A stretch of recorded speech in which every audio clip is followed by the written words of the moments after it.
aplausos. Muy buenas tardes, estamos en directo. Vamos a ver, como siempre, al filo, pegados a la actualidad. Vamos a hablar de esas declaraciones de la ministra, que conocíamos que rectificaba y aclaraba que no se va a aumentar el copago farmacéutico a los pensionistas. Parece ser, y lo aclaraba la ministra en su cuenta de Twitter, lo que sí va a hacer es estudiar el tramo de aquellos pensionistas que tienen rentas de entre 18.000 a 100.000 euros. La verdad es que la horquilla es amplia. Declaraciones que han generado todo tipo de reacciones. Hablaremos de ello en los próximos días. Y una de nuestras grandes artistas, grandes figuras de la danza del siglo XX. Hoy la bailarina Mariemma cumpliría 100 años. Nació en Íscar y llegó a ser uno de los referentes artísticos de la danza española. Valladolid le rinde homenaje hoy con el recital de baile. Es el primero de los numerosos eventos que se organizarán este año para celebrar el centenario de su nacimiento.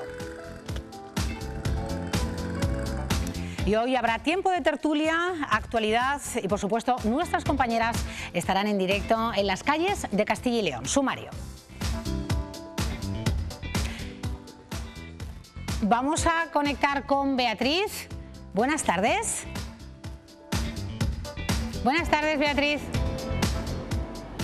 De Excalibur a los agujeros negros. Cristina, vamos a hablar de agujeros negros esta tarde porque vamos a comprender cuál es su función en el universo, cómo actúan esos agujeros negros y qué hacer si nos encontramos con uno de ellos. Pero para comprender cómo actúan estos agujeros negros nos tenemos que remontar a la gravedad, tenemos que explicar qué es la fuerza de la gravedad. ¿Y cómo lo vamos a hacer? Pues a través de los 4 científicos más importantes de la historia, como son Galileo Galilei, Isaac Newton y su famosa manzana, por supuesto, Albert Einstein, con el que me encuentro, y Stephen Hawking. Así que esto tiene una pinta estupenda. Yo que tú no me perdería esto de los agujeros negros, ¿eh? Ni yo ni ninguno de los castellanos y leoneses que están con nosotros en el programa. Hacéis buena pareja, Albert Einstein. Beatriz Casado, desde Burgos, Museo de la Evolución Humana. Y ahora saludamos a Patricia Andújar. Buenas tardes, compañera. De kimono, Konnichiwa, Cristina. No me he vuelto loca, no. Te tengo que saludar acorde con la vestimenta que llevo, porque es que hoy vamos a hablar de kimonos, pero no de cualquier tipo de kimonos, kimonos vintage. En concreto este que llevo, por ejemplo, tiene aproximadamente unos 40 años. ¿Cómo lo vamos a conocer? De la mano de su creadora, de la que ha decidido dar salida a este tipo de moda oriental aquí en Occidente. Una japonesa que vino ya hace aproximadamente unos 10 años aquí a Castilla y León y ha decidido a lanzarse con esta prenda tan de allí, pero que hoy en día también se puede disfrutar aquí para todo tipo de ceremonias, de ocasiones. Esta tarde conocemos la historia de Asami y también la historia de estos kimonos. Tiempo de allí, de aquí, kimonos vintage. Patricia, Beatriz, sumario.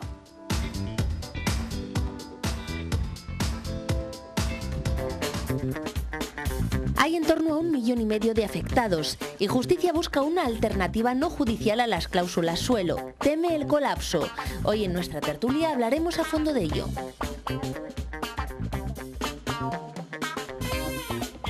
El asma es la primera causa de ingreso hospitalario en niños y el primer motivo de absentismo escolar. ¿Ha aumentado? ¿Qué tratamiento es el adecuado?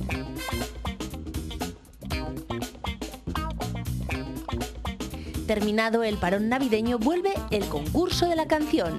Nuevas voces lucharán por convertirse en la mejor de Castilla y León.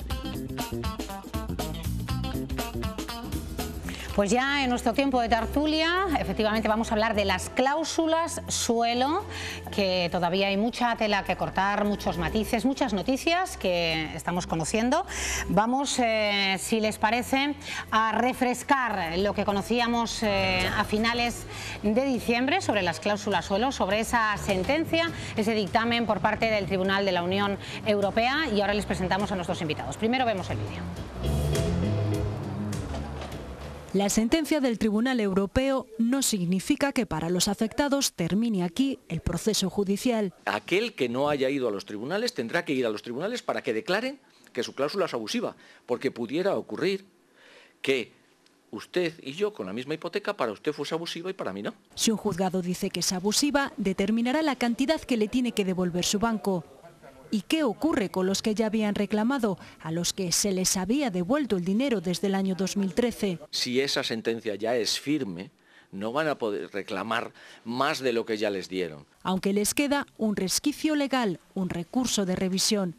Se desconoce cuántos afectados hay por la cláusula suelo, pero sí el dinero a devolver. Si nos vamos a los momentos iniciales, tenemos que estar hablando de unos 7.000, 8.000 euros por afectado. Yo no sabía si tenía siquiera cláusula suelo, eso en ningún momento se me había informado, y tampoco, pues cuando te compras un piso y confías en una entidad bancaria, lo que menos piensas es que te van a engañar o que te van a estafar en este caso. En cuanto se ha conocido la sentencia, ha habido entidades bancarias que han bajado un 10% en bolsa. Tenemos con nosotros al magistrado de primera instancia número 12, al señor Ignacio Martín Barona. Muy buenas tardes, gracias por estar aquí. Gracias, Cristina, a vosotros. Francisco Llanos, letrado, abogado de ADICAE, usuarios de la banca, que somos todos, en definitiva, todos. De la banca, de bancos. Aquí a nuestro otro lado, nuestro colaborador letrado habitual, don Santiago Díez, letrado y además abogado de la Unión de Consumidores de Castilla y León. Bienvenido, Santiago. Muchas gracias. Feliz año a todos. Igualmente, luego extensivo. Cristina. Nuestro colaborador habitual también, nuestro historiador Carlos García, que yo, bueno, viene en calidad de colaborador, pero también de afectado. Todos somos afectados, todos. Pero él ya tiene sentencias sobre esas demandas de las cláusulas suelo. Nuestro periodista, colaborador, afectado Fede Gallego. sin sentencia. Sin sentencia. Feliz año, Fede, también. Gracias. Bueno, escuchábamos, veíamos en el vídeo, eso ocurría el 21 de diciembre, cómo parecía esa fecha que era la escogida para que el dictamen de la Unión Europea, del Tribunal de la Unión Europea, se decantara por un sí o un no. Parece que fue a favor de la ciudadanía, cosa que he de decir, a mí personalmente me ha sorprendido, no sé a usted. Bueno, existía ya una previsión que no era precisamente favorable a que se dijera que la cláusula suelo tenía que tener efectos retroactivos totales. Pero bueno, finalmente el tribunal ha dicho lo que todos pensábamos que debía ser así, o por lo menos los operadores jurídicos que aplicamos el derecho con lo que nos enseñaron en la facultad, que es que cuando una cláusula es nula o un contrato es nulo desde el principio. Lo que es nulo no produce ningún efecto en la realidad. El Tribunal Supremo había inventado una teoría novedosa. A medio camino. A medio camino, había invocado los principios de la seguridad de la economía y parece que esos principios no son tan intocables y que desde luego las entidades bancarias, aunque vayan a sufrir los efectos económicos derivados de esa sentencia, pues van a poder afrontarlo como han afrontado los ciudadanos o la ciudadanía unos costes económicos de sacar adelante a muchas entidades bancarias con los fondos públicos. Bueno, los telespectadores seguro que le estarán aplaudiendo desde sus casas. Hablando de bancos, de esa quiebra para muchos de ellos, que se hablaba que iba a soportar más de la carga que podían, en torno a 4.000, 5.000 millones de pesetas para los esas son las españoles. cifras, esas son las cifras que se manejan, pero son un poco, a mi juicio, todavía muy inseguro manifestar que son esas las cifras. Pero en cualquier caso, esas son las cifras macroeconómicas que se manejan en relación con la repercusión que pueda tener esta cláusula. Por ese otro lado, Santiago, las cosas se están poniendo donde deberían, atendiendo efectivamente a lo que se estudiaba en la facultad y dando a la ciudadanía y a los usuarios y a los que hemos suscrito esas hipotecas lo que nos corresponde. Pues efectivamente, atendiendo yo creo que al primero o el segundo curso de carrera de cualquier estudiante de Derecho, pues las cosas están donde ponía el primer hoja de apuntes, ¿no? Sobre los efectos de la nulidad. El otro hubiera sido suspenso, seguro. Vamos, si nos ocurre a los demás decir algo de eso en un examen y seguramente el señor Serrano, cualquier ilustre profesor de Derecho Civil nos había dado bien en el morro, vamos. Pero bueno, eso lo dijo el Tribunal Supremo y ha tenido unos efectos durante estos 3 años que se ha venido aplicando, pues realmente importantes para la gente que estaba litigando. Y sobre todo para los que ahora les toca, primero, intentar a ver si el que ya había ganado puede, claro, ahí es donde vamos, mediante un recurso de revisión, o si no había tenido la previsión de reservarse acciones, yo que sé, alguna cuestión, intentar pues que aquellas sentencias que ya son cosa juzgada porque son firmes, pues intentar pues que esto tenga una reparación, porque yo creo que no puede tener mejor condición el que viene ahora a litigar después de conocer Europa que el que ya había litigado previamente. Claro, y se le ha aplicado una doctrina que es profundamente injusta. Profundamente injusta. Entonces, bueno, yo creo que también hay que hacer un esfuerzo por parte de los operadores jurídicos, como bien decía don Ignacio, pues de intentar pues eso, una justicia social que yo creo una justicia social que en este caso es palmaria.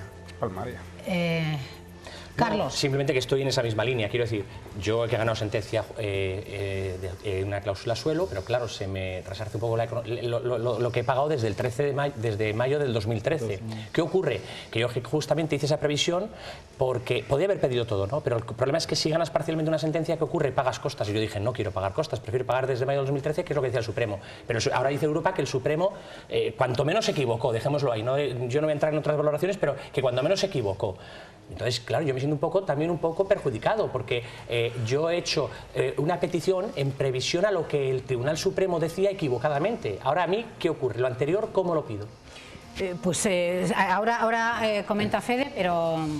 Bueno, vamos a ver, la sentencia del Supremo, para empezar, tenía un voto particular que era no los cualesquiera magistrados del Tribunal Supremo, dos magistrados muy cualificados, y ya pusieron de manifiesto pues, los fallos o las discordancias que apreciaban en la resolución judicial. Luego hay otro tema. Aquí lo que está en juego son los principios de derecho público económico y el principio de efectividad. Esto a la persona que está viendo la televisión a lo mejor le suena un poco raro, está en la Directiva de Consumo, que es la que se está aplicando sistemáticamente ahora, que es del año 1993, ni más ni menos, pero lo que nos ha venido es a cambiar la perspectiva de todos los que estamos en este tinglao de la justicia. Y decir, vamos a ver, aquí el juez no puede limitarse a despachar las demandas que vienen de los bancos en un sentido acrítico. Ha habido una crisis económica muy fuerte, ha habido una negociación masiva de hipotecas sin ningún control, sin ninguna garantía, y el juez se tiene que posicionar a favor de controlar la abusividad de esas cláusulas. Y la efectividad implica que esos principios de derecho público económico, estamos hablando casi de un anatema, hasta hace muy poco no se podía hablar de esto porque no existía en nuestra cultura jurídica, es que los operadores jurídicos y los jueces tenemos que hacer efectivos esos derechos de los ciudadanos, de los consumidores. Entonces, es verdad que existe una sentencia, las sentencias del Supremo cierran, por así decirlo, el ámbito jurisdiccional al margen del Tribunal Constitucional o el Tribunal de Justicia de la Unión Europea, pero hay que plantearse el ciudadano como el que acaba de hablar, que dijo, bueno, yo no me puedo arriesgar, o se arriesgó y dijo, voy a aplicar el derecho como hasta ahora lo conocíamos, es decir, que pido la nulidad desde el principio del contrato. ¿Qué ha pasado si se le ha denegado incorrectamente su derecho? ¿Prevalece la cosa juzgada del Tribunal Supremo o prevalece el principio de efectividad que el Tribunal de Justicia de la Unión Europea nos ha dicho que hay que imponerlo y hay que hacerlo efectivo cada uno de los jueces de este país cuando nos llega un caso al juzgado? Ahí está la cuestión. ¿Será cada juez, cada magistrado, el que dirima? Los letrados... Falta palabra. Me gustaría que Fede opinara, pero por responder y... Yo creo que será cada juez. Será cada juez. Yo creo que será cada juez. Y además el primer problema con el que nos vamos a encontrar es cómo revisar esas sentencias. El problema es que nuestro artículo 510 de la Ley de Enjuiciamiento Civil tiene unas causas muy tasadas para poder acudir a un recurso de revisión. Y entre ellas no está. Podemos hacer un esfuerzo de interpretación, pero luego ese esfuerzo de interpretación, sobre todo del número 1, del 510, del número 1 primera, es el que, a mi juicio, nos puede permitir enfocar este asunto. Pero claro, la decisión, una cosa es el esfuerzo creativo que nosotros tenemos y otra cosa es el esfuerzo creativo que después el juez va a tener que tener con los argumentos que nosotros le pongamos encima de la mesa. Lo cierto es que Claro, pero hay un desequilibrio, ¿no? Sí, Francisco, eso nadie lo duda. Lo que decía Santiago, hay personas que van a ver mermados sus derechos. Nadie lo duda. Y por mucho que ahora se hiciera un código de buenas prácticas, y vamos a llamarle código de buenas prácticas porque es el código, el nombre genérico que le han dado, no sabemos qué es lo que al final terminarán haciendo. Por mucho que hagan un código de buenas prácticas ahora muy amplio, seguro que los casos ya juzgados no les van a incluir. Seguro. Sí, con toda seguridad. Fede. Se han dicho tantas cosas y con un léxico tan técnico. Cosa juzgada, tu tema no está en cosa juzgada, ¿no? No, de momento no, pero me quiero informar, como seguramente muchos miles de los que nos están viendo. ¿Me pueden ustedes resumir en 10 segundos qué es una cláusula suelo? ¿A cuántos de los que nos pueden estar viendo, que evidentemente tienen una hipoteca, les puede afectar? ¿Y qué deben hacer esas personas para saber? Porque muchos seguro que nos están viendo dicen, yo tengo una hipoteca, pero ¿tengo o no cláusula suelo? Muchos hasta habrán perdido las escrituras de hipoteca. Vamos a ser prácticos. ¿Qué deben hacer aquellos que nos están viendo, que no saben si tienen o no una cláusula suelo y dónde deben acudir? Fíjate, la primera cuestión no es que hayan perdido la escritura.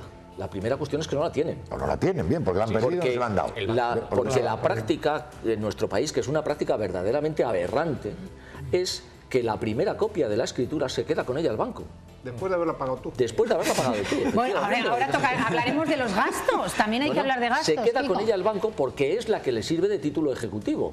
Entonces, en previsión de que la hipoteca no se pague, para poder ejecutar esa hipoteca en un futuro, se queda con la primera copia. Y si tú no tienes el cuidado de pedir una segunda copia o una copia simple, pues te quedas sin ella. Yo creo que no tengo, por ejemplo. Cuando lo hemos estado antes de entrar al banco, digo, yo tengo la escritura. Vamos a suponer que o bien la pedimos o bien la tenemos. Que el 70 o el 80% de las personas están igual que tú. Entonces tienen que ir al banco, podrán ir al banco, Una vez que tenemos la copia, Fede pregunta, ¿cómo saber que tenemos cláusula suelo? Es muy sencillo. Vamos a ver, es que la cláusula suelo no es que sea ilícita, el Tribunal Supremo ha dicho que sea ilícita, es lícita, es decir, pero tiene que pactarse, se te tiene que informar en qué consiste y qué efectos económicos va a tener a lo largo de la vida del contrato, es decir, lo que vas a pagar tú a lo largo de todos los años de la hipoteca. Es decir, no se castiga el que sea ni leonina, ni abusiva, ni que es ilegal. No es ilegal, no es ilegal. Es decir, es legal, pero el banco te tiene que informar en qué consiste, que es lo que está preguntando. ¿Y si tú aceptas? Claro, si tú aceptas, bien informado. Aunque sea abusivo. ¿Y eso lo solían hacer los bancos? No. Esto me suena un poco a preferente, ¿no? Que llegas, te ponen 200 papeles, firmas, te da Dios muy buenas, ¿no? Ese es el problema. Con carácter general. ¿Y quién debe informar? ¿El notario o el banco? Es que vamos por partes. Es que el notario tiene lo suyo. Claro, es que aquí todo el mundo ha tenido su parte. La cláusula suelo significa que cuando tú pactas una hipoteca de interés variable, que no es fijo, entonces se referencia al Euribor. Normalmente el Euribor, hay otros pleitos porque se han referenciado al índice Nikkei. Vamos a simplificar que es el Euribor que tenemos todos. Claro, el Euribor en el año 2007 o 2008, pues a lo mejor estaba al 5, 4 y pico, 6, etcétera. Claro, había una previsión razonable de cómo, que eso lo manejan los bancos perfectamente, de cómo va a evolucionar. Y eso es uno de los de la cuestión. Si a ti te dicen, bueno, cuando empiece a bajar por debajo del 3%, 3,5%, que son las cláusulas tipo más extendidas, ya por mucho más que baje el Euribor, a ti no te lo vamos a bajar, esa diferencia, que ha sido hasta de 2,5 puntos o 3 puntos, la estás asumiendo tú cuando debería asumir el banco. Es tan sencillo como eso. Entonces es leer la cláusula y después de varias fórmulas realmente complejas, lo importante es decir, se referencia al tipo de interés 3%, 3,5%, lo que sea, y con eso, con que esté ese tipo fijado en la cláusula... Ese es el suelo, a veces también hay que reconocer que yo, en mi caso, lo ocultan muy bien los bancos. No siempre pone cláusula suelo. Yo de una vez hice una definición muy paladina, muy vulgar y dije, vamos a ver, si todo el mundo sabemos si hemos firmado un tipo de interés fijo o variable. Si es fijo no hay ningún problema. Pero si hemos firmado un tipo de interés variable y la hipoteca en los últimos 5 o 7 años no nos ha bajado, o tenemos un swap o tenemos una cláusula suelo o algo abusivo. Porque si el tipo de interés ha bajado, tenemos un tipo variable y no nos baja la hipoteca, ahí nos están engañando. O sea, si tú has firmado un tipo variable y en los últimos 5 o 6 años no te ha bajado la cuota que pagas mensualmente, hay algo que te está... El banco te está cargando por algún lado. El banco te está cargando por algún lado. Eso viene siempre... Pero no es lo mejor, perdóname un momento. Es que generalmente no venía nombrada así. No venía ni cláusula suelo ni cláusula techo. Por eso, repito, como prácticos, y aprovechando los invitados que tienes, Cristina, ¿conviene recurrir a un letrado, a una asociación de consumidores? Porque, en fin, los que no entendemos, no entendemos. Y aunque vayamos ahora a buscar al cajón donde hace 10 años y tal, nos ponemos a leer y nos perdemos.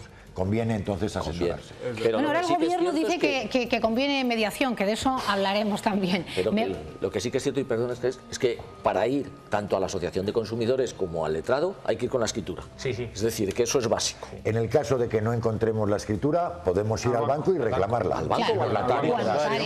Lo que pasa es que el notario nos cobrará y el banco tiene la obligación de dártelo y no cobrártelo. Vamos a la calle, a Castilla y León. La ciudadanía opina sobre las cláusulas suelo una vez pasado ese fervor del 21 de diciembre, y vamos a ver cómo opinan.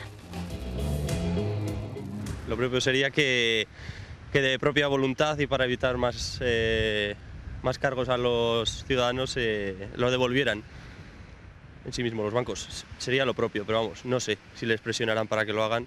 Si hay una orden del Tribunal Constitucional o del Supremo, tendrán que soltarla. Hombre, lo ideal sería que los bancos pagaran y en retroactivo, o sea, volviéndose desde que lo llevan haciendo, que es bastante tiempo, pero yo veo que va a ser muy difícil. Yo creo que la sentencia está correcta, que está bien, porque es una cláusula abusiva, como otras muchas que hay cuando compras un piso. La de pagar las hipotecas, que también les ha salido ahora, yo creo que va por el mismo camino, ¿no? de tener que reclamarlo. Yo no estoy afectado, pero conozco mucha gente que sí les ha dado duro.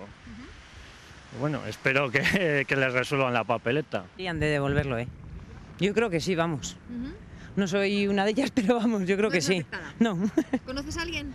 Sí, una amiga, pero se lo han devuelto, ¿eh? Hay que negociar con el cliente por la forma, o bien amortizando crédito, que sería lo mejor, claro. Aunque están tan bajos los intereses, igual no merece la pena, pero bueno. Eso tienen que soltar la pasta. Que se lo devuelvan, vamos, que era suyo, pues que es muy mal hecho, como la cláusula suelo es muy mal hecho. Los bancos harto dinero han ganado, ¿no? Ahora les toca devolver lo que se han llevado. Bueno, pues esa era la opinión de algunos castellanos y leoneses. Hay un ranking de 10 comunidades más afectadas por las cláusulas suelo. La nuestra, Castilla y León, ahora, bueno, este es el de los bancos, ahora veremos el de comunidades. Estas son las comunidades, como les digo, Castilla y León, 184.000, en torno a 180.000 los afectados por las cláusulas suelo. La primera del ranking es Andalucía y la última de estas 10 sería Murcia. Vamos a ver ese ranking de bancos con mayor afectación por las cláusulas suelo. Más millones que deberán devolver: 1.200 el BBV, CaixaBank, Sabadell, Popular, Iberbank, Bankia. También está Unicaja, la que ahora antes Caja Duero, Caja España. Unicaja también en Castilla y León, con importante cifra de dinero, cantidad de dinero a devolver por las cláusulas suelo. ¿Dónde me había quedado, Fede? Buscando la escritura. Buscando la escritura de Fede. Oye, yo una pregunta, sobre todo al magistrado, porque es muy importante, que ahora me he dado cuenta.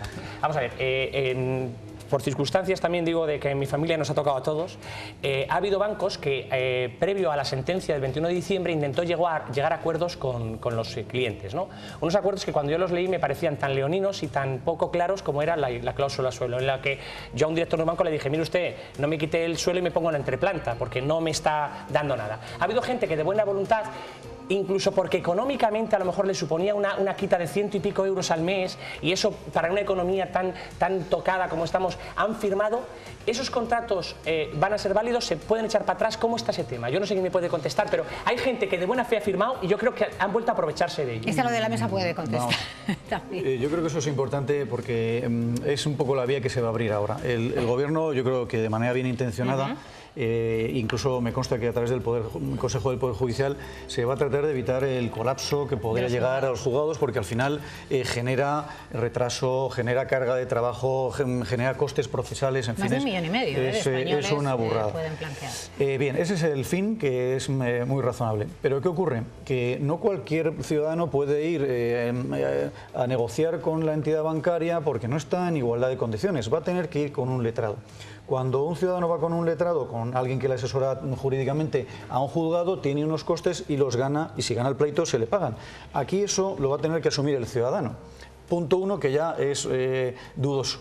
Y luego, dentro de esa mediación para poder llegar... El riesgo es ir, pues eso, vas a firmar lo que te digan. Y yo siento decirlo, parece que las entidades bancarias no se han dado cuenta de que tanto ellos como los jueces, como los letrados, estamos obligados a tratar de quitar del sistema esas cláusulas porque son abusivas, porque son perjudiciales. Es quitar un producto que es defectuoso.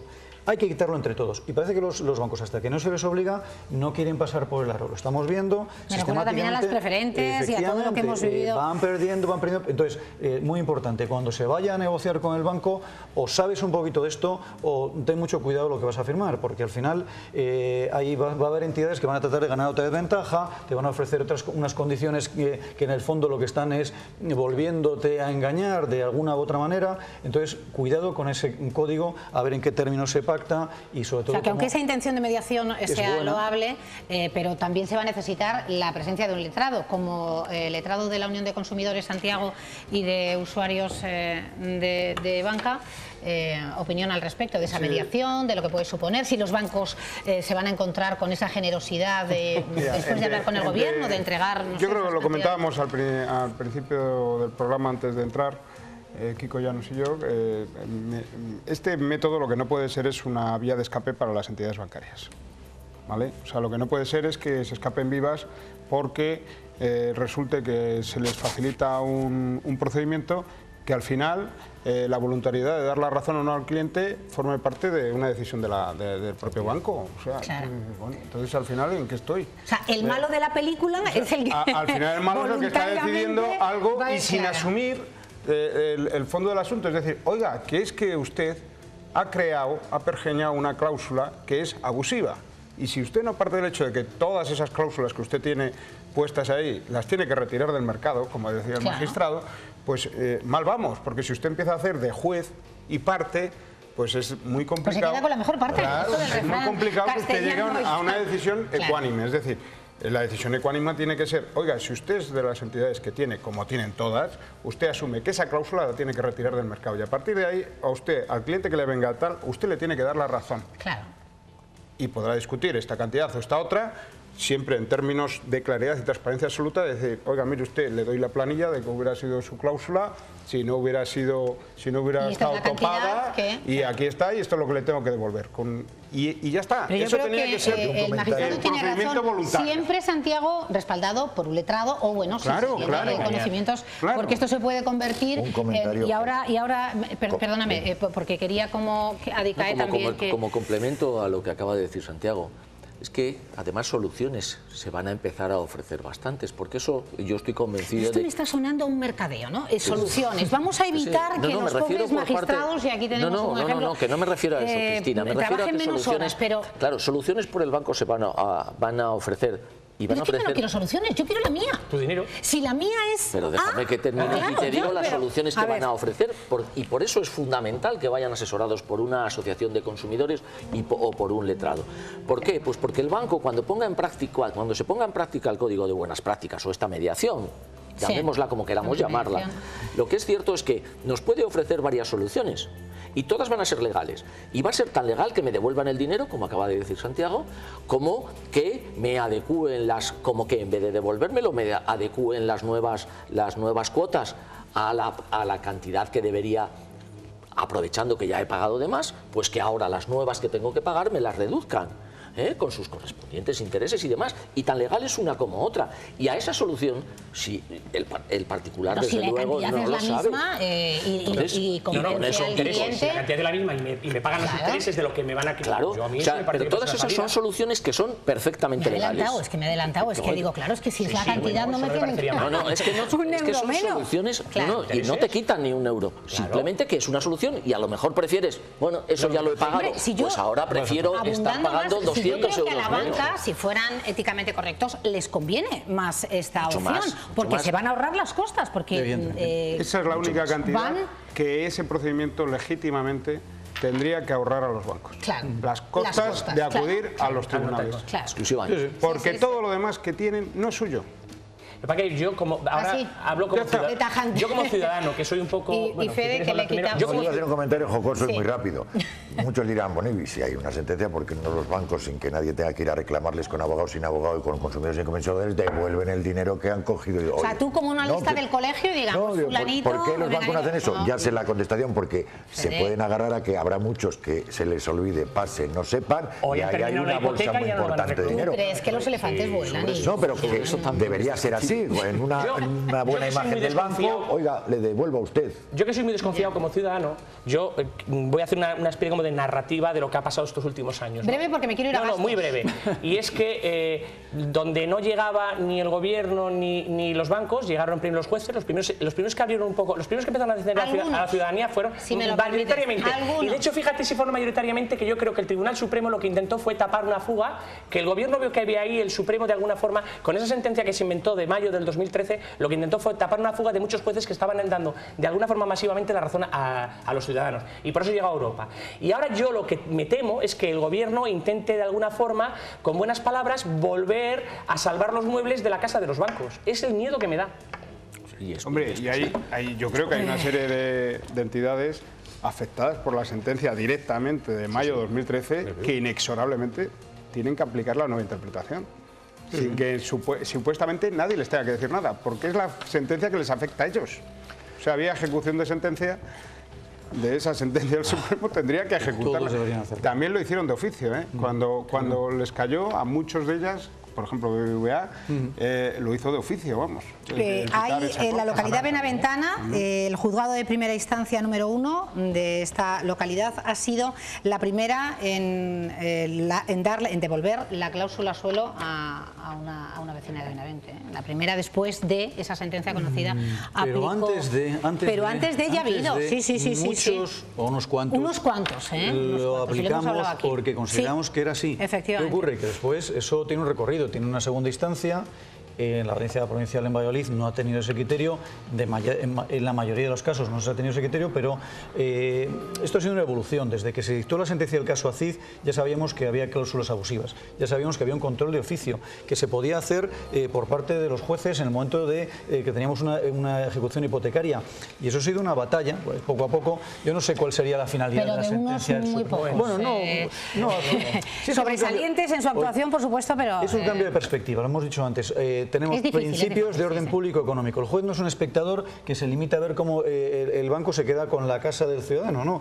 Ahora entran otras reglas de juego y esto va a cambiar, pero muy mucho. Ya se está pensando en una nueva ley hipotecaria porque el horizonte es terrible para las entidades bancarias si no cambian sus formas de actuación. Y además yo digo una cosa, vamos a ver, si tú vas a hacer un contrato de préstamo por banco o cualquier consulta y se te graba, ¿por qué no graban el momento de la información precontractual? Si es tan fácil como eso. Yo hago la oferta precontractual. ¿Eso es ¿Por qué no válido? se hace? Por supuesto.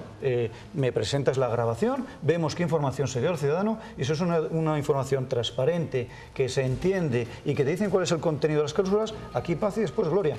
Le pueden estar escuchando, ¿eh? Pues les invito a ellos. Es que es lo que tienen que hacer. Debe ser así, debería ser así. Y nos evitaríamos muchísimos problemas. ¿Por qué no lo hacen? ¿Por qué no lo hacen? Pues porque al final salen a relucir cuáles son las formas de contratar. Y es así, yo lo veo, si no hay otra explicación. Yo cuando vienen letrados a los que todos nos conocemos y les tienen mucha estima, oye, ¿por qué no cambiáis la forma de trabajar? Si es tan sencillo como eso. Tiene que haber una explicación. La única explicación es que no quieren dar a conocer sus fórmulas, vamos a hablar de manera bien intencionada, sus fórmulas de negociación, en el mejor de los casos. Sus dotes de convencimiento. ¿no? O sea, sí, Cristina, aprovecho para preguntar. Quizás estamos transmitiendo a todos aquellos que tienen cláusulas suelo y se sienten perjudicados o beneficiados, en este caso por la sentencia, que cuando lo lleven a los juzgados a todos les van a dar la razón. Ojo, no estamos diciendo eso. Quiero haber oído que luego, dependiendo de cada juzgado, de cada juez, puede tener la interpretación distinta. A veces yo creo que también, y que me corrija el magistrado también un poco, dependiendo de los conocimientos financieros que tenga el que ha firmado esa hipoteca, porque no es lo mismo una ama de casa, un señor, que a lo mejor alguien que sabe mucho de cuentas y que de alguna forma puede entender perfectamente lo que es un producto que no es ilegal, pero que viene informado o mal informado. Digo cuando acuda al juzgado. Estamos como diciendo pues que al haber esa prácticamente la sentencia mayoría, europea... prácticamente Bueno, todas. pero no hay garantía, ¿no? Prácticamente Yo creo que la abusividad de esa cláusula es prácticamente universal. Sí, vamos, prácticamente todas. Pero entonces, ¿para qué vamos a hacer trabajar a todos los jueces de Y volvemos al principio en este círculo. Estamos en eso. Claro, no sueltan la fiesta. Bueno, Fede, vamos... seguimos de enhorabuena a los ciudadanos. Un apunte. Alguna vez habrá que tocar también un poco la labor de los notarios, que incluso han entonado en algunos escritos... ¿Pero quiere romper una lanza a su favor? No, en contra. A favor. Vale, no. Quiero decir la que próxima vez en alguna publicación han entonado el mea culpa y que los bancos te dirigían muy claramente hacia unas gestorías y hacia unos notarios determinados, pues entiendo, porque había una razón, una confianza. Kiko Llanos, Francisco Llanos, Adicae prepara una reclamación extrajudicial para que los bancos y Caja reembolsen a sus clientes por el cobro indebido de los gastos hipotecarios. Lo vemos y nos lo explicas. Esta vez Adicae no acudirá a los tribunales, ya que hay una sentencia del Supremo del año 2015, quieren llegar a una solución extrajudicial con los bancos. Les vamos a proponer que se llegue a una solución conjunta, rápida y definitiva, que se les devuelva el dinero a todos y cuanto antes. ¿Y de cuánto estaríamos hablando? Podrían suponer 3.000 euros o más, depende del tipo de préstamo y depende de la hipoteca. Al tratarse de una cláusula no estaría sujeta a prescripción, por lo que podría reclamar quien ha firmado su hipoteca en 2009 o el año pasado. Teniendo en cuenta el boom inmobiliario, son miles y miles de hipotecas y miles de consumidores afectados. Para reclamar son necesarias las facturas o los extractos bancarios. Si no los tiene, puede pedírselos a su banco. No estamos hablando de guerras contra nadie ni contra los bancos, estamos hablando de la defensa de los derechos de los consumidores. Según la OCU, las entidades financieras tendrían que hacer frente a una devolución de 18.000 millones de euros. Hablábamos de 4 o 5.000 millones, señor Llanos, ahora ya 18.000 a mayores. Mayores, porque es que además ahí sí que no entra. ¿De qué hablamos dentro de esos gastos para que la ciudadanía entienda? Este es otro capítulo aparte, Fede, toma nota, te veo sin lápiz y papel, pero además de las cláusulas suelo, ¿qué se va a poder exigir? Son aquellos gastos que unilateralmente por parte de la entidad se han repercutido en el consumidor y que no han sido negociada la repercusión. Son 3 gastos generalmente, con carácter mayoritario. El primero, el de actos jurídicos documentados, el impuesto de transmisiones patrimoniales en su versión de actos jurídicos documentados, los gastos de notaría. ¿Podemos hablar de dinero medio? Es que hablamos, y esto ha modificado, entre el 1 y el 1,5% del importe principal de la hipoteca. Perfecto. Perdón, del principal más los cálculos, la cantidad calculada para intereses y costas en el hipotético supuesto de que se pagase y que viene en la escritura. Nuestro afectado me está mirando. Yo ya estoy con los ojos también como gilipollas.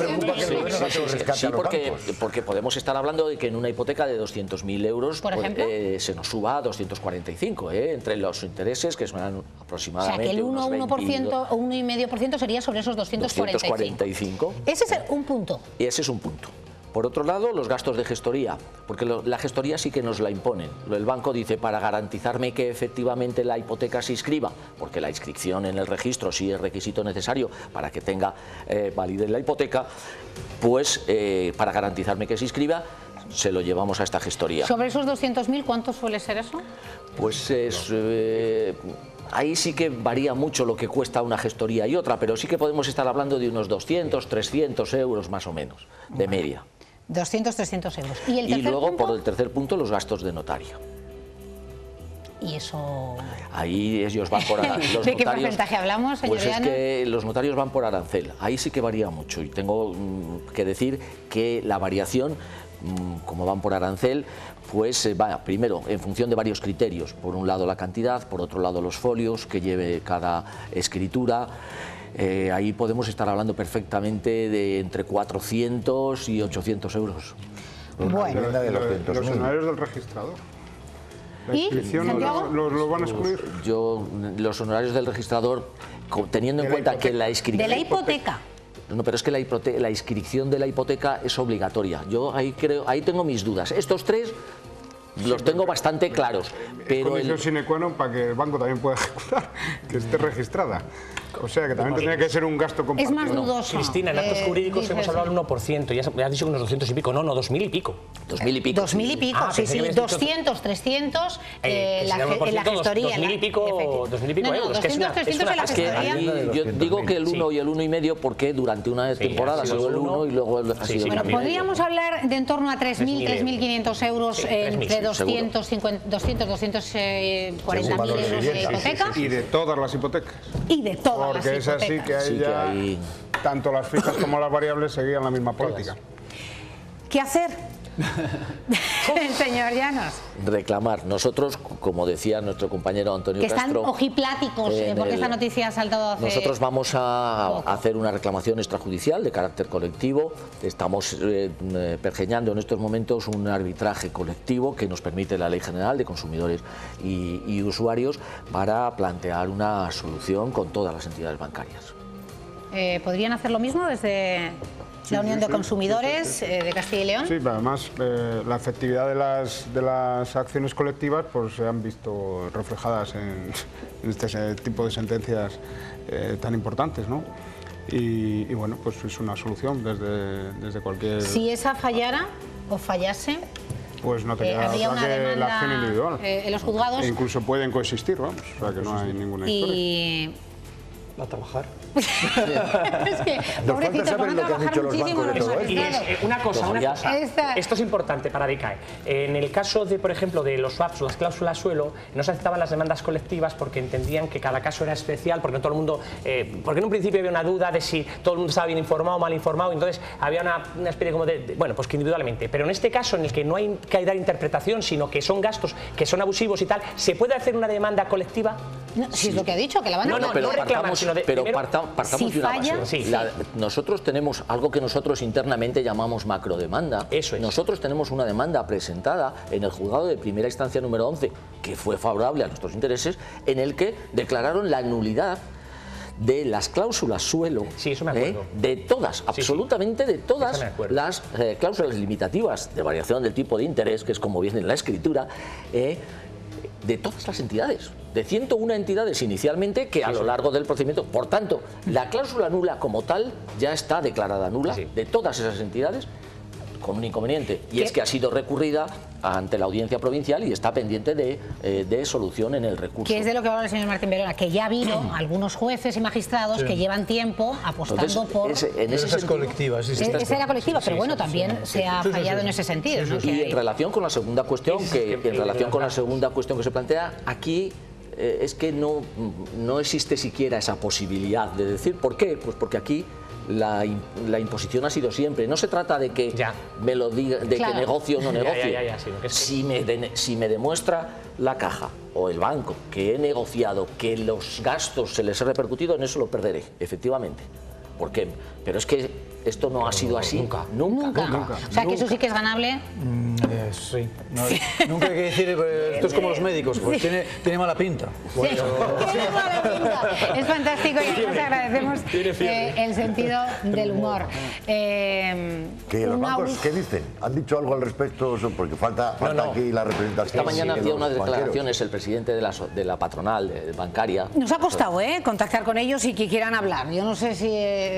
todo lo tienen provisionado, pero no sueltan la... Pinta mal, como diría el magistrado. ¿Y cuáles han sido esas desde declaraciones? Luego han dicho que caso por caso, que ellos no van caso por caso. Que ellos no van a aceptar una son como los del... Pero se colapsarían, señor juez.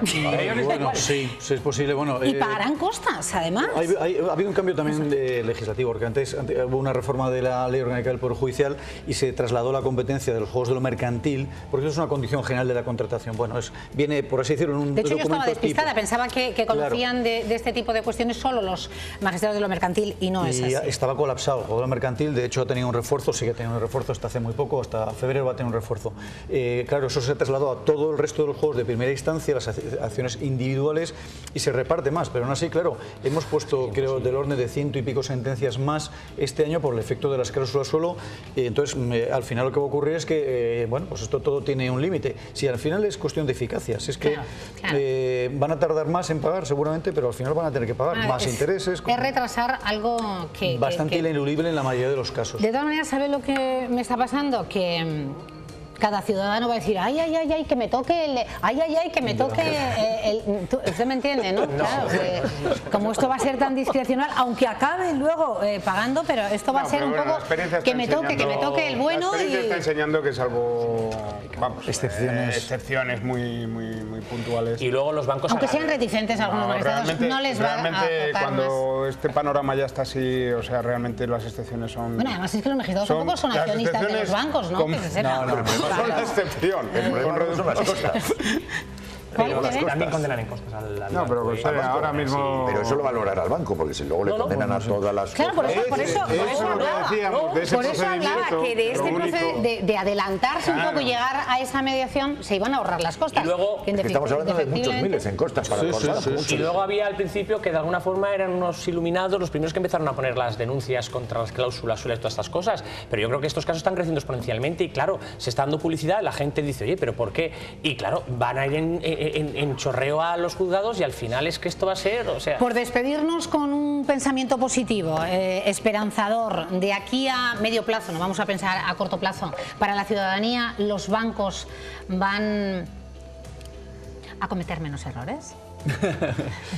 Bueno, yo creo que tarde o temprano tienen que darse cuenta de que hay que cambiar la cultura financiera de este país y la tenemos que cambiar entre todos. Yo quiero decir que también los consumidores tienen que hacer un propósito de enmienda, es decir, no vale cualquier cosa. Yo, si lo más importante, la operación financiera más importante de mi vida es comprar una casa, pues voy a informarme, voy a ir con un letrado. Voy a ir de la manita de un profesional, me lo ¿verdad? leo, Claro. no como hicimos todos, porque yo también me incluyo, que firmas a ciegas, a tontas y a locas, porque te gusta tu casa y te la quieres comprar. Claro. Eso es lo que han aprovechado un poco las entidades financieras. Entonces, no solo es poner el foco en las entidades financieras, que tienen lo suyo, también nosotros vamos a cambiar nuestra cultura y a pensarnos las cosas, y sobre todo las cosas importantes. Pero esto tiene que cambiar. Francisco Llanos. Nosotros en este país tenemos un problema y es que tenemos una cultura financiera desde pequeños nula. En el colegio no nos enseñan ningún tipo de cultura financiera y las operaciones que sabemos Creía que ibas a decir, más o menos. Alquilar más, no comprar sabemos tanto. más o menos. Bueno, el otro día he leído, hablando de este tema, que también hemos hablado otras veces, que ha subido mucho el mercado del alquiler, hasta un 23%, lo cual es significativo. Bueno, hasta que seamos igual que Europa, todavía nos queda.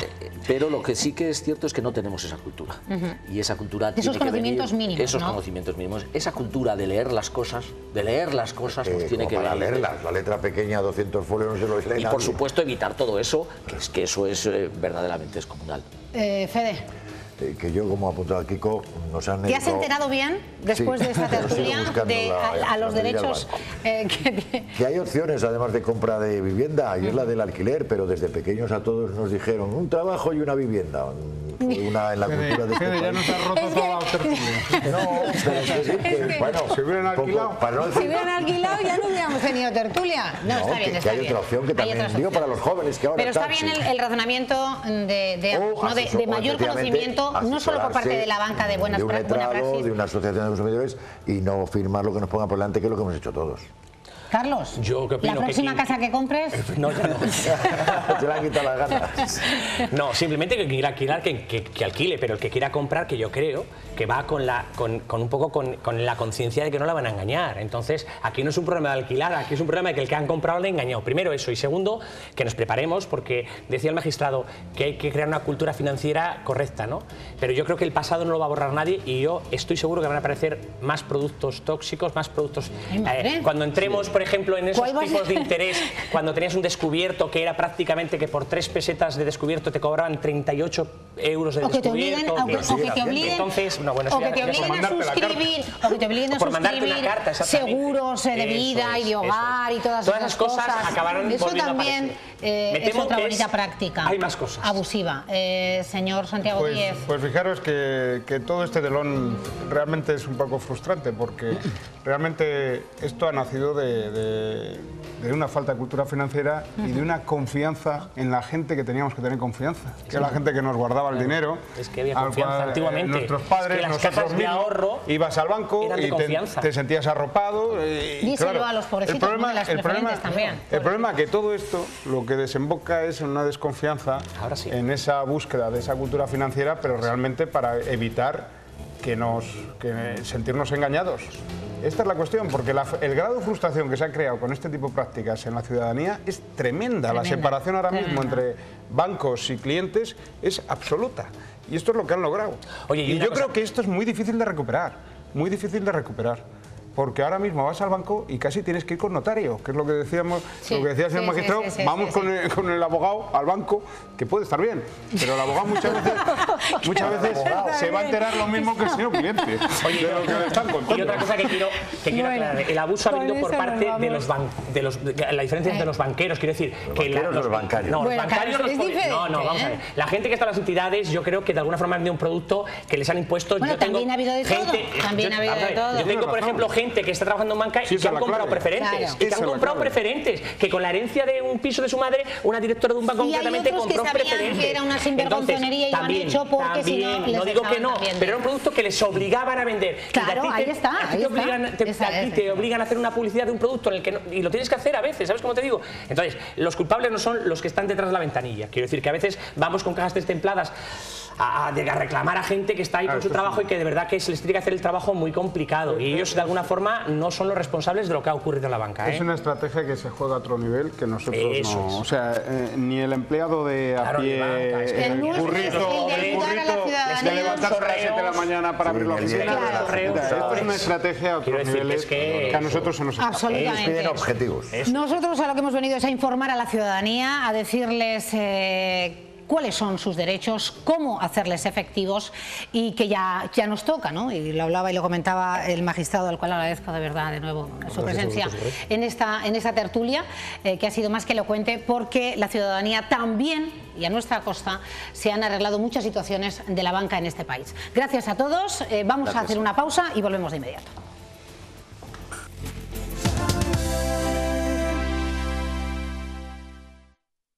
Bueno, pues nosotros seguimos con los agujeros negros. Bueno, hemos estado hablando en nuestra tertulia de un tema bien diferente, pero no sé si recuerdan los que han seguido el programa desde sus comienzos que nuestra compañera Beatriz Casado está en Burgos, en el Museo de la Evolución Humana. Ahí está, antes con Albert Einstein y ahora, Beatriz. Vamos a hablar de esos agujeros negros, Cristina, pero no te lo voy a explicar yo realmente, porque el que es el experto es aquí mi compañero Andrés. Buenas tardes. Hola, buenas tardes. Que es el científico que nos va a explicar de qué va esta exposición de Excalibur a los agujeros negros, pero vamos a hablar sobre todo de gravedad, ¿no? Básicamente la exposición de lo que trata es de la gravedad y cómo nos afecta a nosotros, en nuestro entorno y fuera de nuestro entorno. Vale, ¿y por qué tenemos aquí unas ruedas, por ejemplo? Bueno, pues esto sería uno de los primeros ensayos que se van a realizar de cómo afecta la gravedad a nuestro entorno. Tendríamos dos ruedas que las puedes poner en movimiento tranquilamente. Vale, aquí le doy una rueda. Si le das... Uy, esta cuesta más. Cuesta más ponerla en movimiento. ¿Sí? Bueno, la explicación de que cuesta más ponerla en movimiento es porque tiene un plomo. Es una masa que cuesta más ponerla en movimiento, pero sin embargo, si te fijas, esta que acabas de poner en movimiento un poquito antes tarda menos en pararse. Cuesta más en ponerlo en movimiento, pero la inercia va a ser mayor. La inercia también es muy importante en esta exposición, ¿no? Sí, de hecho, uno de los primeros científicos que va a empezar a trabajar sobre estos ensayos va a ser Galileo. Galileo, claro, vamos a hacer el recorrido a través de 4 científicos, ¿no? 4 científicos. Son los que nos van a ayudar a comprender todo esto. Bueno, ¿qué tenemos aquí? ¿Cuánto pesan? ¿Cuánto pesas en el centro de la Tierra? Es un experimento que nos ayuda a entender por qué pesamos diferente en los diferentes lugares de la Tierra. Venga, pues vamos a hacer el experimento. A ver, en la Tierra, bueno, a 12.000 metros pesaría 72 y a 11.220 metros bajo tierra peso menos. La razón es muy simple. En el centro de la Tierra, o metido un poco dentro del fondo marino, lo que tengo es menos masa que me atrae hacia ella. Al fin y al cabo, la gravedad consiste también está directamente vinculada con la masa. Pero también tenemos masa marina que nos está empujando hacia arriba, por eso pesaríamos menos. Qué bien. Pues nada, oye, nada mejor que irse a las profundidades marinas para cuando hayamos engordado un poquito, ¿no? Bueno, es efectivamente. Broma. Ahí vemos también qué pasa si damos un salto en la Luna, diferentes experimentos que tenemos para que los usuarios puedan interactuar, ¿no? Comprobaríamos cómo es la gravedad en la Tierra, en la Luna, Y como decía antes, pues uno de los primeros científicos que va a empezar a trabajar sobre la gravedad va a ser este señor que tenemos aquí. Señor. Es Galileo Galilei, que en la famosa Torre de Pisa pues realizó uno de los experimentos científicos más arcaicos, pero sin embargo también que dieron la explicación a algo muy curioso. ¿Qué hacemos aquí, Andrés, con estas dos Beatriz, pelotas? Tenemos dos pelotas diferentes. Una es una bola de billar. Esta pesa mucho otra es y esta de pesa menos, plástico. no pesa nada. Tienen diferente masa. ¿Sí? ¿No? Sí. A priori, ¿cuál piensas que caería ¿Qué antes? tenemos que hacer? ¿Tirarlas? Yo lo que voy a hacer es ponerlas a una altura, a una altura similar, y las voy a dejar caer. ¿Cuál piensas que va a caer antes? Pues la que pesa más, ¿no? Tiene o la lógica. que pesa menos? Pues la que pesa más caerá antes, digo yo. La que tiene más masa. Más masa, sí. ¿Hacemos una comprobación? Claro. Vamos a probar. A ver, atentos, ¿eh? Uy, foto finish. Repítelo, por favor, que no me ha dado ni tiempo. Sí, que he pestañeado, no me ha dado tiempo. Segunda oportunidad. A ver. Han caído a la vez, ¿no? Exactamente igual. ¿Y por qué no caía antes esta? Al fin y al cabo, la gravedad atrae las dos masas con la misma fuerza. Cuesta más poner en movimiento la masa mayor, pero sin embargo, una vez que se pone en movimiento, la inercia va a hacer que se alinee con la que tiene menos masa y caigan a la vez. El experimento debería ser en el vacío, de tal forma de que incluso una pluma caería exactamente igual que una bola de billar, en el vacío, si no hubiese rozamiento de aire. Bueno, me he quedado un poco anonadada. Es que mis clases de física quedaron ya un poco obsoletas, hace muchos años ya. Bueno, nos vamos a quedar aquí de momento. Andrés, vamos a seguir recorriendo esta exposición y quiero que me descubras qué son los agujeros negros, que estoy muy intrigada. Así que no nos movemos y ahora volvemos, ¿eh? Pues tenía razón, Beatriz, pero que muy interesante refrescar esas clases de física, como apuntabas. Y dejamos Burgos, el Museo de la Evolución, y vamos al kimono vintage. A ver, Patricia, que está bien vestida por ello. Sí, Cristina, aquí seguimos con este kimono tan espectacular y con historia que decía yo antes, y ahora con su propietaria, con la creadora de esta empresa de kimonos vintage. Asami, buenas tardes. Hola, buenas tardes. Estamos en el espacio como deberíamos, ¿no? Sobre el tatami, descalzos. Showroom. Sí, aquí es nuestro showroom para recibir a la gente. Bueno, vamos a contar un poquito tu historia. ¿Llevas 10 años en España? Sí, llevo 10 años en España, sí. Y desde hace 4 aproximadamente te embarcaste en esta empresa de kimonos vintage. Con este proyecto empecé hace aproximadamente 4 o 5 años, ya llevamos, sí, de la tienda que llevamos, sí, 4 o 5 años llevamos. ¿Y sí. cómo surge? Surgió porque es una cosa mía que me gustó siempre, desde cuando era pequeña. Estaba rodeada de los kimonos preciosísimos de mi abuela, mi madre, y siempre me ha gustado y me enseñaba y los he tenido muchos siempre. Y cuando vine a España, los traje algunos míos, pero no para tenerlos guardados en el armario, sino para ponérmelos, ¿no? Pero no había ocasiones y pensé, pues que todas estas preciosidades, ¿por qué no podrían disfrutar de ellos la gente de aquí? Así empecé poco a poco y pensé en... Es como decidiste un poco darle salida, ¿no? Para que la gente occidental se pudiera... Exactamente, pensé en cómo podría introducir en nuestro modo de vestir, así, en nuestro modo de actuar, combinando con vaqueros, por ejemplo, con vestidos, faldas, así empecé. Y luego lo hemos visto en muchas tiendas, ¿verdad? Esta moda se ha puesto... Sí, se puso de moda, en Zara, Mango ya se venden. Pero esto es perfectamente posible, el combinarlo con vaqueros, con faldas. Claro, la mayoría combina perfectamente. Cada pieza son diferentes, son muy elegantes, los hay más informales, va bien con vaqueros o vestidos. Sobre todo porque son kimonos vintage, es decir, tú te vas a Japón cada cierto tiempo y recuperas kimonos que ya tienen su propia historia, ¿no? Exactamente, exacto. Cuéntame alguna historia. Por ejemplo, esta pieza que es de la técnica Shibori, pero lo llamativo sería aquí, lo más importante es longitud de manga. Por ejemplo, las chicas solteras pueden ir con una manga con mangas larga, ¿no?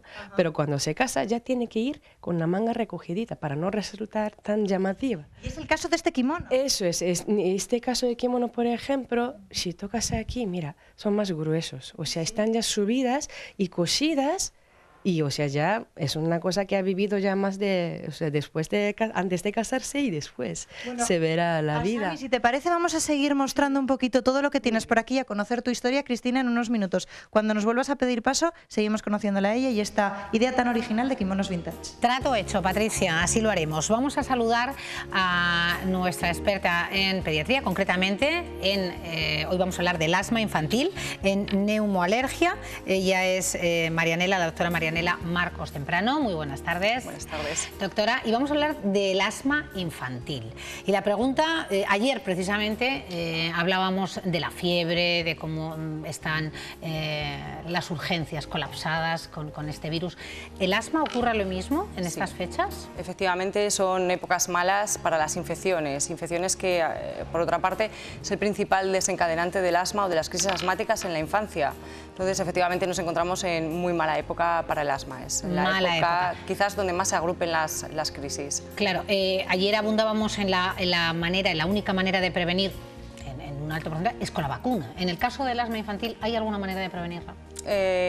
Bueno, de prevenir el desarrollo de asma, desafortunadamente a día de hoy no tenemos ningún tratamiento preventivo. Sí que existen medidas de evitación como la exposición a alérgenos en aquellos pacientes que sean alérgicos, la evitación del humo tabáquico en el ambiente familiar o la lactancia materna prolongada durante la lactancia.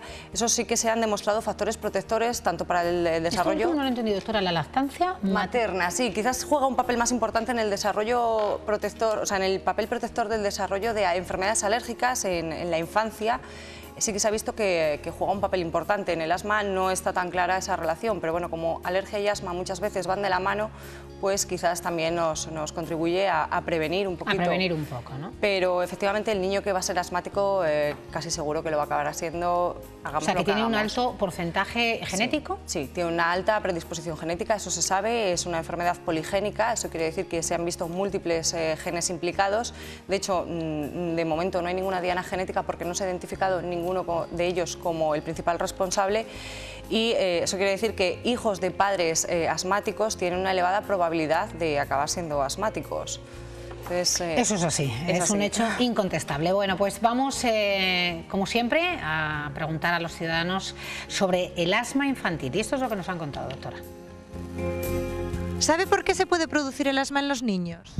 Sí, porque les ha dado alergia al polen o cualquier cosa porque son alérgicos a cosas del ambiente. Casualmente mi hija le tiene, pero es por un catarro que le curaron mal, que creían que era un catarro y no era un catarro. Si tienen asma es porque no respiran bien, posiblemente por los problemas que tenemos de ambiente, ¿no?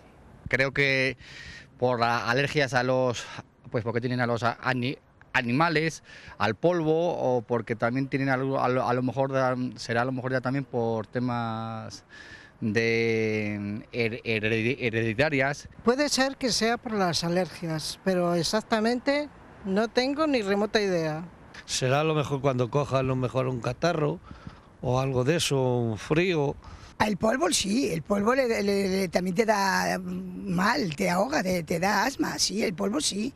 Son alergias que se te quedan en insuficiencia respiratoria que luego se reproduce en asma. ¿Y usted sabe si existe algún tratamiento? Pues yo creo que sí, tiene que haber un tratamiento sobre ello, porque ahora los médicos ya están muy especializados en ello y yo creo que sí. A lo mejor si lo coges desde muy joven habrá alguno. Les hacen las pruebas de la alergia y luego les ponen un tratamiento. Si van al médico les pondrán para que respiren mejor y cosas así, depende de lo que tenga. Se pone una mascarilla para que no la dé el asma a la niña. El tratamiento es un inhalador que lo que te hace es respirar mejor, no cabe duda. Respirar mejor y mantenerte. Bueno, ¿cómo ve, doctora? En principio el conocimiento así generalista. Me ha sorprendido gratamente. Si unificamos lo que ha ido aportando cada persona, yo creo que podríamos acabar definiendo, o sea, el porqué del asma y cómo se trata el asma.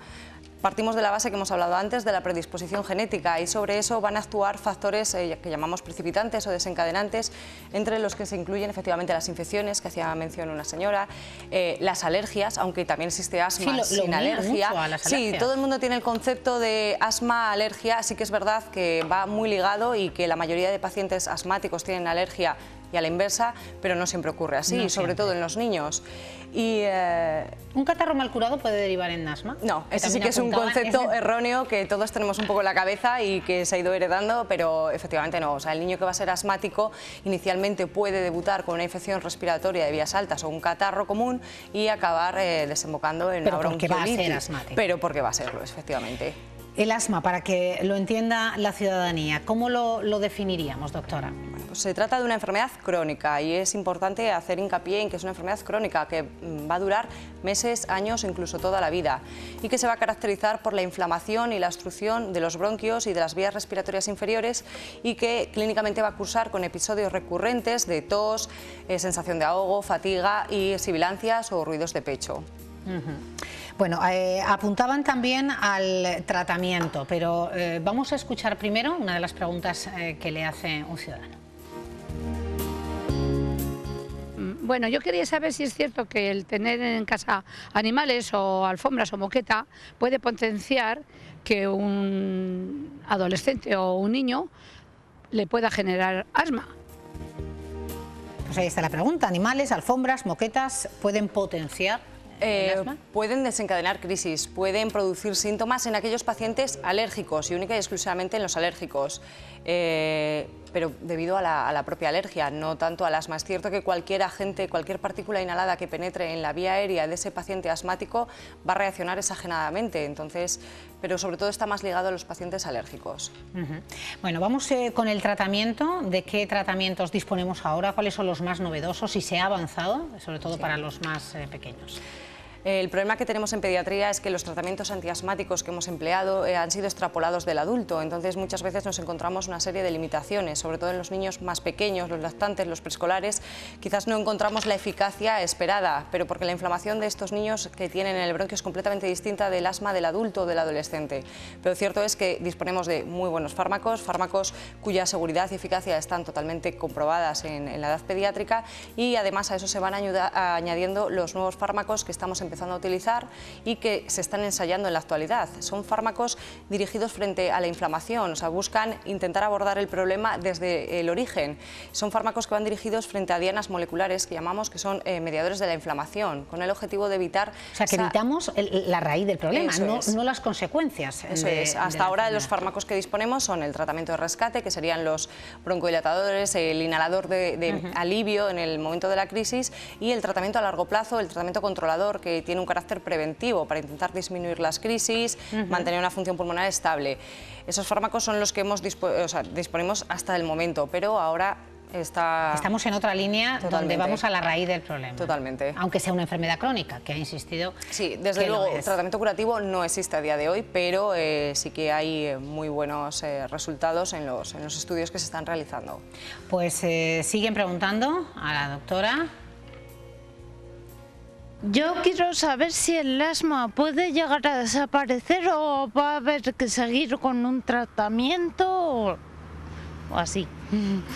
Bueno, yo hablaba que era crónico, pero bueno, no sé si puede puntualizar. Es cierto que el asma, y sobre todo en los niños, puede evolucionar en cualquiera de las formas. Hay niños, sobre todo los que debutan en edades más precoces, en los primeros años de vida, esos niños tienen una alta probabilidad de que hacia los 6, 7, 8 añitos acaben mejorando clínicamente, incluso desapareciendo esos síntomas. O sea, de forma espontánea. Sí, y en cambio tendríamos los pacientes alérgicos que van sumando alergias ambientales. Esos niños tienen un curso más persistente de la enfermedad que puede alcanzar la edad adulta. Pero es cierto que existen periodos de inactividad clínica, o sea, la inflamación sí hay, pero clínicamente el paciente está estable, está sintomático, hace una vida completamente normal y casi hasta se olvida de que es asmático. Que es a donde deberíamos de tender, ¿no? Eso es, el objetivo del tratamiento siempre es la mejora y que el paciente esté libre de síntomas y pueda tener una calidad de vida completamente normal.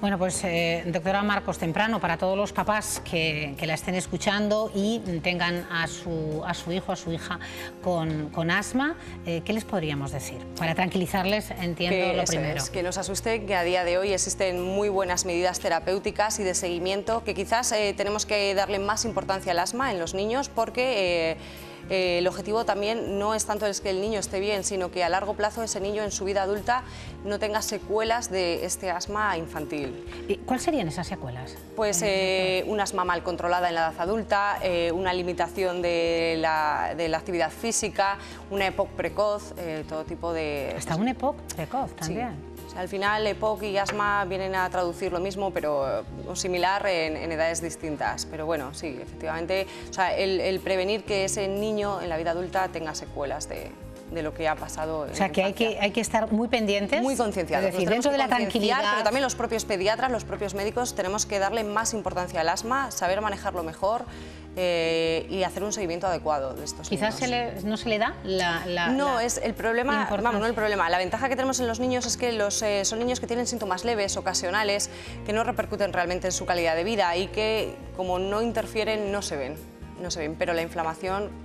Sí, está ahí, efectivamente. Está latente y bueno, puede conllevar todas estas situaciones que usted apuntaba. Entonces, dentro de esa tranquilidad, que estén vigilantes. Eso es. Para evitar años posteriores pues males mayores, y que quede justamente en no enterarse prácticamente que se tiene asma. Gracias, doctora Marcos Temprano, hoy hablando para los más pequeños de ese asma infantil, y estamos en el tiempo lógico, la época lógica para hablar de ello. Vamos a nuestro super concurso de la canción, que hemos vuelto de vacaciones, que ya estamos en un nuevo año, en el 2017, que este viernes, como no, vamos a disfrutar de nuevas voces, de nuestro talento, del que tenemos en esta tierra, en Castilla y León. Y además va a haber sorpresas, ya lo avanzábamos, pero para los que no lo han oído, yo se lo refresco y se lo recuerdo, va a haber repesca.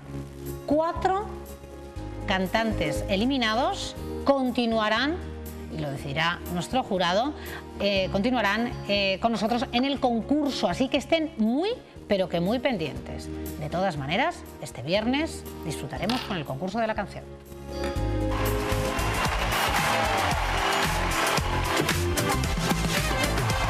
Promete ser absolutamente talentoso, porque todos ellos vienen de Palencia. Renaces embriagada en ira por el que dirán. Me increpas consternada, lloras que no puedes más. A ti te sobra registro, afinación, procura ponerle lo que es tu punto personal.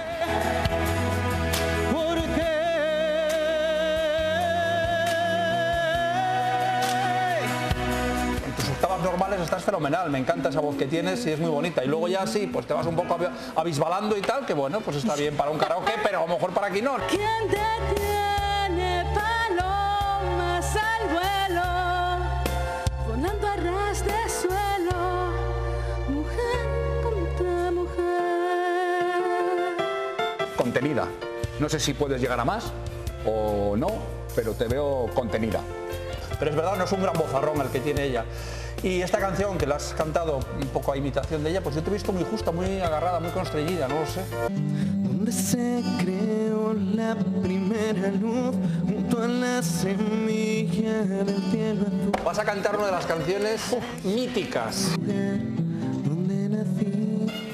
Dificilísimo, ha salido victorioso porque aunque le has dado tu toque, pero hay sentimiento y hay mucho respeto. Son sus Álvaro Medrano. Está muy alto, viva Palencia. ¡Viva! Y el viva.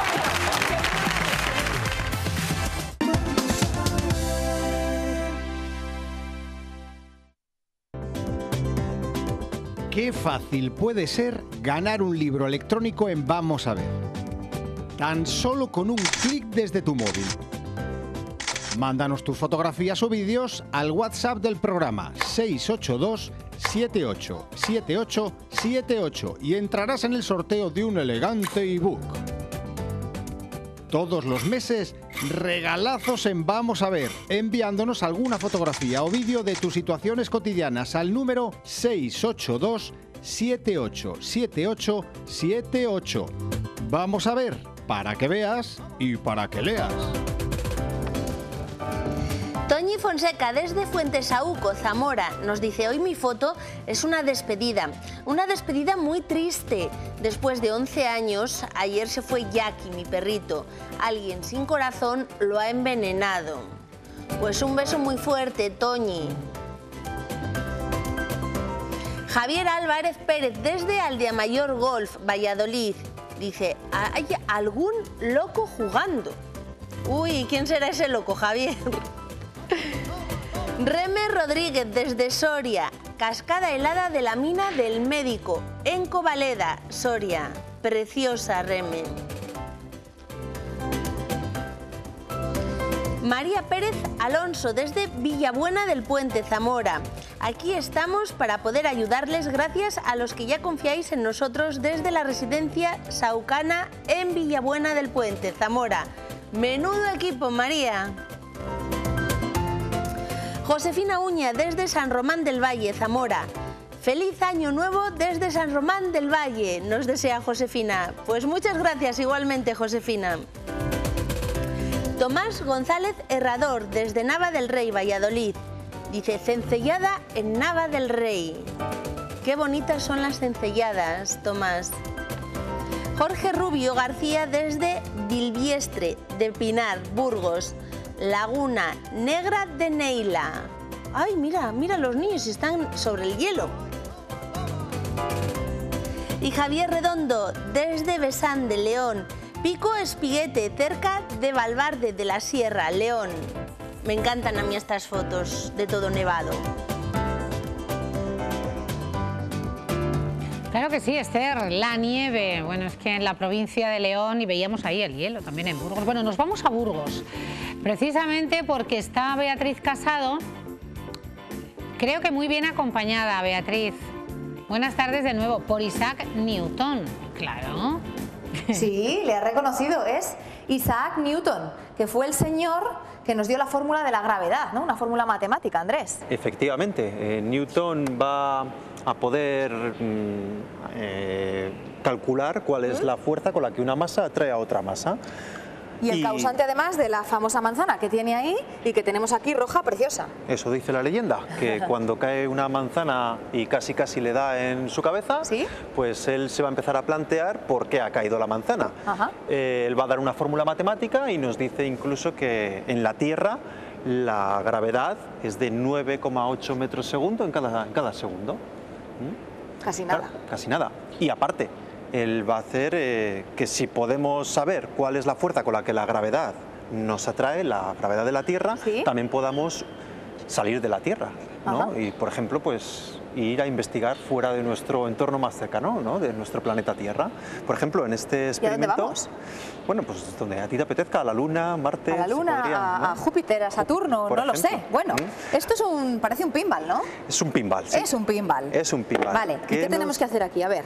Pues si lanzas la bola que tiene el pinball con la suficiente fuerza, podrías escapar. Si se ilumina en verde, es que has escapado de la fuerza que la gravedad ejerce sobre ti. Si no, si se ilumina en rojo, pues todo lo contrario. Vamos a ver, que le dé fuerte, dices, ¿no? Dale muy fuerte. Allá voy, ¿eh? Más. Más. Ahí. ¿Se ha ido la bola? ¿Se ha ido la bola? ¿En verde? ¿O no? ¿He conseguido escapar a la atracción de la Tierra? Has conseguido Qué escapar. bien, fenomenal. Bueno. Los agujeros negros, sí, interesantísimos. Primero, ¿qué es un agujero negro? Pues ¿Y dónde están negro? ¿Y qué nos pueden hacer? Los agujeros negros, de momento no. Los agujeros negros han existido siempre y es parte del universo. El primero en intuir los agujeros negros fue Albert Einstein, que él va a incorporar a la gravedad también el espacio-tiempo, cómo viaja la luz, por ejemplo, estaríamos viendo aquí en el espacio-tiempo. ¿Qué tenemos que hacer? ¿Pulsar para? Si pulsas, se ilumina esa línea azul, y verás que la luz está viajando en línea recta, porque no hay ninguna masa que al fin y al cabo pues la atraiga. Sin embargo, cuando en el experimento de al lado tenemos una masa que está desvirtuando el espacio-tiempo, vemos que la luz también viaja de diferente forma. ¿No? ¿Y ahí al fondo qué sería? Bueno, pues eso ya sería prácticamente un agujero negro.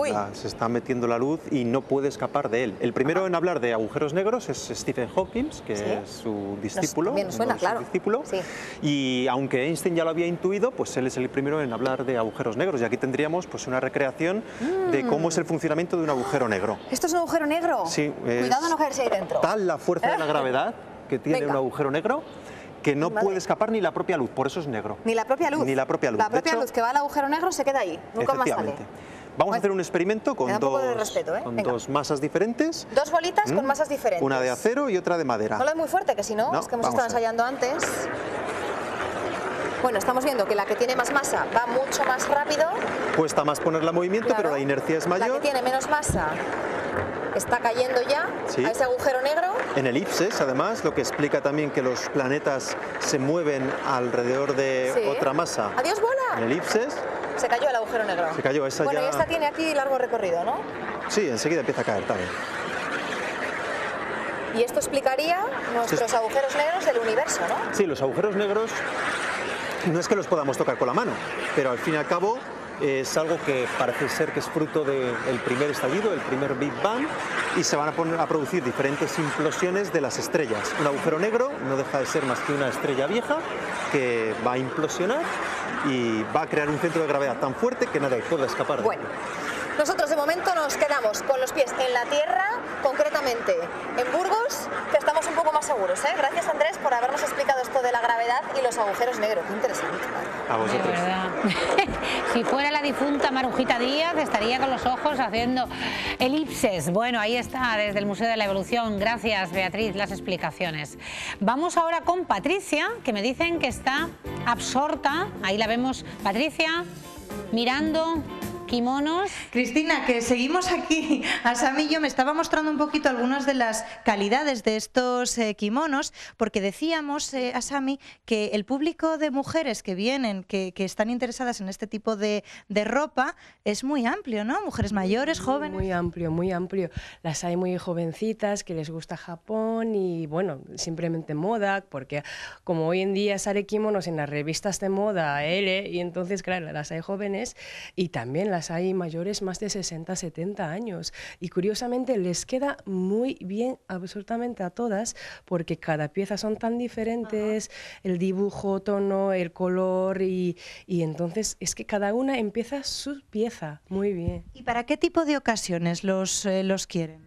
La mayoría es, por ejemplo, para bodas o también... No, la mayoría es para salir, para disfrutar simplemente, para cuando sale fin de semana, para tomar una caña o para fiestas ocasionales y sí... O sea, un estilo muy casual, ¿no? Podértelo poner con unos vaqueros y... Sí. Últimamente estos años, sobre todo, sí, gracias a la moda que se puso, pues sí, una mayoría es la plan combinando con vaqueros, vestidos, sí. Decíamos, Asami, que tú llevas 10 años aquí en España, en Castilla y León. De hecho, estás casada con un castellano y leonés, ¿verdad? Y tienes un niño. Y lo que haces un poco es, cada cierto tiempo, irte a Japón. Y es una manera de que tus orígenes estén aquí también muy presentes. Sí, por eso. A mí es una cosa que, claro, es que me unen. A mí me encantan los dos países, ¿no? Y a mí esto es una cosa que me encanta. Y contarle, explicar cada pieza y a la gente. Y a la gente también le gusta mucho para poder disfrutar más de cada pieza, pues saberlo mejor, pues claro,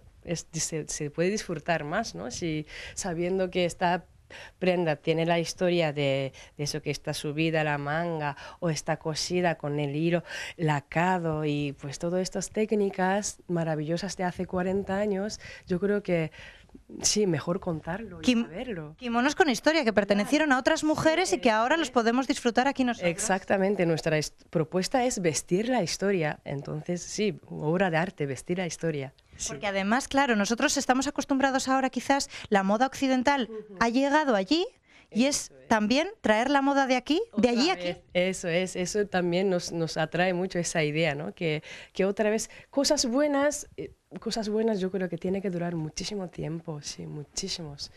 Bueno, pues Asami, muchas gracias. Nos vamos a despedir desde aquí y yo voy a aprovechar, Cristina, ya que estoy, a probarme más kimonos porque me han encantado. Así que aquí me quedo disfrutando de esta moda oriental. Ya. Si vosotros siempre aprovecháis esto de que el Pisuerga pasa por Valladolid, en este caso Bamba, es de la provincia de Valladolid, y une a la tierra, Castilla y León, con Japón, desde la cultura, desde la moda, desde esa historia de los kimonos vintage que nos ofrecías, Patricia.